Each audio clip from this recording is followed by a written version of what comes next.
"It's really good of you to give Nan and me a break," said Mum as the Go-Go's gathered in the kitchen at Harry's house.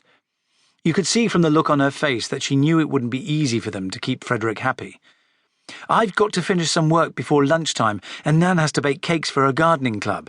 We've already had to change his clothes twice this morning, so do try to keep him clean as well as happy." She leaned down and set Frederick's sun hat straight.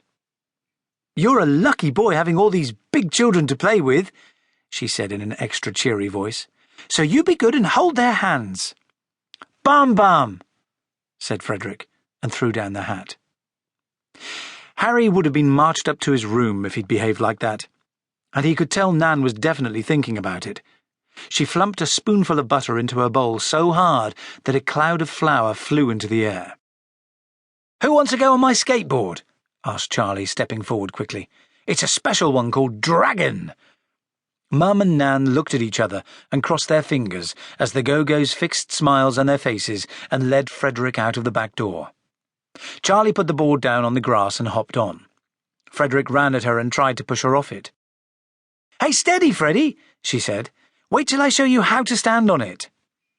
"Not Freddie. My name is Frederick. Call me Frederick J. Brettenberger," he shouted, still pushing at Charlie. Without pausing for breath, he gritted his teeth and added, "I know how to do skateboards. Get off!" Charlie thought about telling him that her name was Charlotte Squirt Squeezer, but changed her mind. She stepped off her pride and joy and watched while Frederick began to kick it and stamp on it. "You do it like this," he declared. "You make it jump up." He knocked Dragon sideways and scraped his shoe over it a couple of times. "Yes, well, how about scooting on it first, just to get your balance?" suggested Charlie, trying to show him how. She was getting worried about the paintwork. "No, not like that!" yelled Frederick, shoving her away.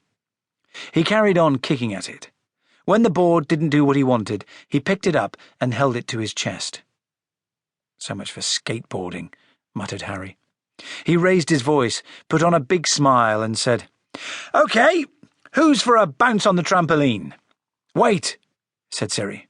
"It's a warm day. Let's teach Frederick water bombing." He reached into his pocket and pulled out a bunch of mini balloons. "Here we go, everybody. Help yourselves." All the Go-Go's grabbed a handful. Frederick clung grimly to the skateboard and staggered after them, watching carefully in silence as they filled a balloon each at the garden tap and tied off the necks. "Garage door, nearest to the handle wins," cried Siri. The Go-Go's lined up and took it in turns to throw a balloon from where they were standing. Charlie was last to throw. Splat! Bang on target. "Great shot!" everyone yelled. "Your turn now. I filled this for you," said Siri, holding out a bulging red water bomb to Frederick. "Take one of these and see if you can hit the garage door with it. You can go closer if you like." Frederick was in such a hurry to get hold of the balloon that he forgot he was holding the skateboard and smacked Siri round the ear with it. "Ouch!" wailed Siri, falling on his back, and then splat as Frederick whacked the water bomb in his face. "Give me another one!" shouted Frederick, squealing with delight. The rest of the Go-Go's decided to play safe and hastily tucked their unfilled balloons into their pockets.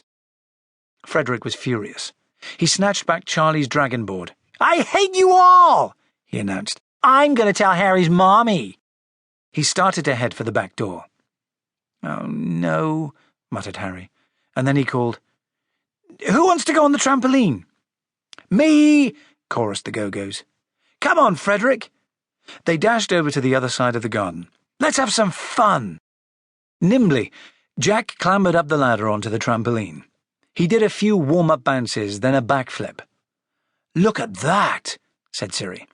His voice was full of admiration as he wiped his glasses clear with one hand and rubbed his sore ear with the other. "Jack's in the school team. He can teach you some excellent moves, Frederick." Jack lay flat and looked over the edge of the trampoline. "Come up and try it, Frederick," he said, reaching down. "Give him a leg up, Siri." "No! Me do it!" screamed Frederick.